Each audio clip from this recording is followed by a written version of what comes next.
Lalu sebenarnya apa itu HPP? Hai teman-teman, saya Atik Sri Purwanti Ningsih, CEO dan founder dari Sekolah Finansial serta KJAASP. Dalam menjalankan sebuah bisnis, teman-teman harus tahu soal harga pokok penjualan atau disebut HPP. Pasalnya, ini sangat diperlukan dalam memperhitungkan segala kerugian dan keuntungan.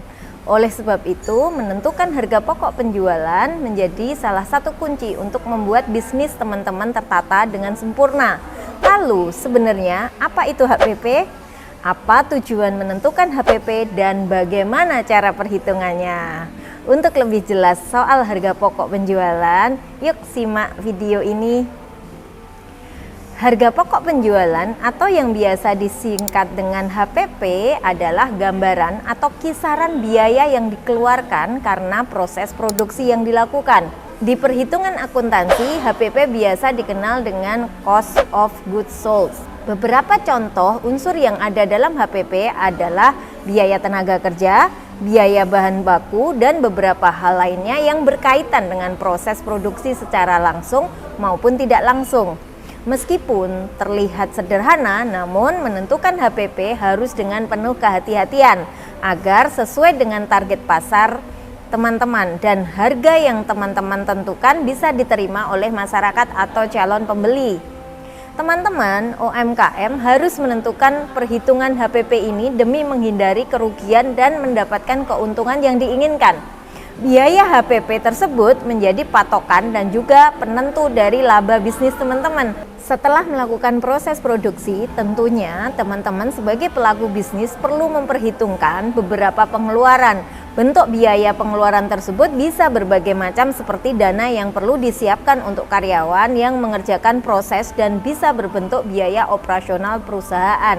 Oleh sebab itu, penting sekali untuk menghitung biaya HPP supaya teman-teman bisa meraup keuntungan sesuai dengan target yang sudah teman-teman tentukan.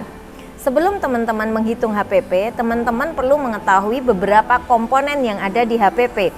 Berikut adalah komponen-komponen tersebut.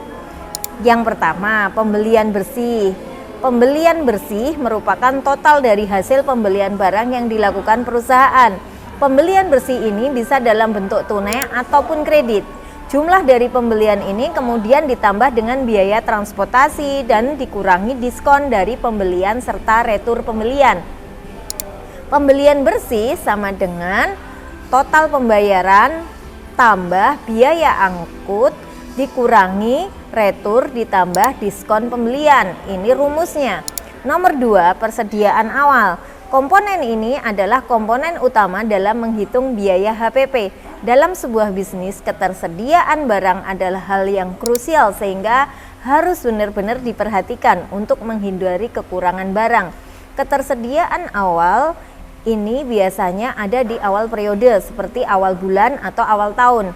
Saldo juga bisa dicek di neraca saldo selama periode tersebut berjalan. Ketiga, persediaan akhir.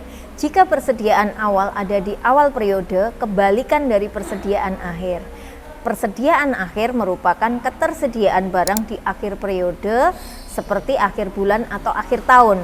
Saldo dari persediaan akhir diperoleh dari perhitungan stock of name. Setelah teman-teman mengetahui beberapa komponen yang ada di HPP, teman-teman bisa mulai menghitungnya. Rumus menghitung HPP adalah sebagai berikut ya.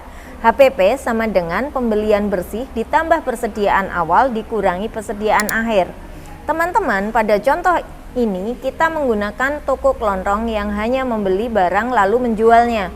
Sebuah toko kelontong yang menjual barang dagangan kebutuhan sehari-hari yang sedang menyelesaikan laporan keuangan akhir tahun 2021 dan menghitung jumlah persediaan seperti data berikut ini ya. Kita ketahui persediaan awal barang tahun 2021 adalah 100 juta. Pembelian baru selama tahun 2021 adalah 300 juta. Persediaan akhir barang tahun 2021 adalah 200 juta. Nah, penyelesaiannya seperti apa?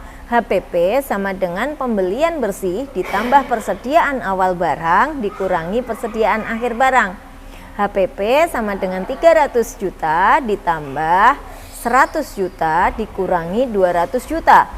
Jadi total HPP-nya itu 200 juta untuk terakhir per 31 Desember 2021. Jadi, toko kelontong tersebut menjual barang dagangannya sebesar 200 juta selama tahun ini dan hanya menyisakan barang dagangan nilai sebesar 200 juta pada tanggal 31 Desember 2021.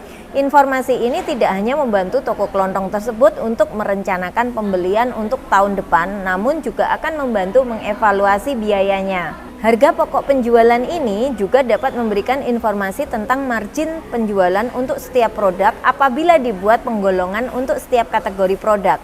Dengan demikian, manajemen dapat mengetahui produk mana yang paling menguntungkan dan menghasilkan uang yang paling banyak. Bahkan dengan menggunakan aplikasi penjualan dan inventory, perhitungan persediaan akan dilakukan secara otomatis pada saat input pembelian barang dan juga penjualan barang. Dengan demikian, stok akhir akan selalu terupdate real time dan tentunya harga pokok pembelian akan dihitung otomatis oleh sistem setiap saat tanpa perlu menunggu akhir periode atau akhir tahun. Selain itu, harga pokok penjualan juga dapat diketahui sampai terperinci per barang, per kategori barang, dan total perusahaan. Setelah kita tahu bahwa menghitung harga pokok penjualan sangat penting supaya kita dapat mengetahui dengan persis berapa sebenarnya modal yang kita keluarkan untuk barang atau jasa yang kita jual. Hal ini tentunya akan meningkatkan kewaspadaan kita agar kita tidak hanya fokus kepada meningkatkan penjualan saja, supaya tidak terjadi kesalahan saat menghitung harga pokok penjualan yang akan berakibat setiap barang yang kita jual bukannya mendatangkan keuntungan tetapi malah membuat kita rugi yang tidak sedikit. Jika kita sudah mengetahui cara menghitung harga pokok penjualan dengan baik, kita bisa menentukan harga jual dengan lebih mudah dan baik sehingga keuntungan yang didapat bisa optimal. Demikianlah video saya tentang pentingnya penentuan HPP. Selalu semangat, tetap sehat, dan sukses untuk kita semua.